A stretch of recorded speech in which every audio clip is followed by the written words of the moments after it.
మనం MS వర్డ్లో home రిబ్బన్కి సంబంధించిన ఈ ఫాంట్ గ్రూప్ ఆప్షన్స్ని 1 మినిట్లో చెప్పుకోవడానికి చూద్దాం. ఇది ఫస్ట్ ఆప్షన్ ఉంది కదా మనకి, ఇది క్యాలిబ్రీ అని ఉంది. దీన్ని ఫాంట్ స్టైల్కి యూజ్ చేస్తాం.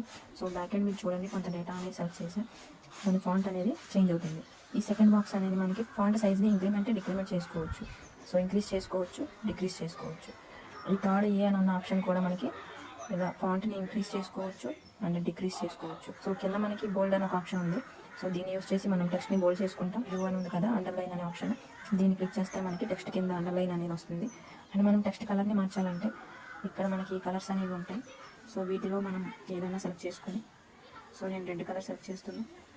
సో టెక్స్ట్ అనేది రెడ్ కలర్లోకి మారింది. మనం లెటర్ స్టైల్ని మార్చుకోవాలి అనుకుంటే టెక్స్ట్ ఎఫెక్ట్ అనే ఒక ఆప్షన్ ఉంటుంది. దాన్ని మనం క్లిక్ చేసుకుంటే అక్కడ మనకి ఏ స్టైల్లో అయితే టెక్స్ట్ ఉందో ఆ స్టైల్లోకి మనకి మారిపోతుంది టెక్స్ట్ అనేది. సో ఒకసారి చూడండి. వీడియోకి సంబంధించిన ఫుల్ క్లాస్ అయ్యి చూడాలనుకుంటే కింద ఉన్న లింక్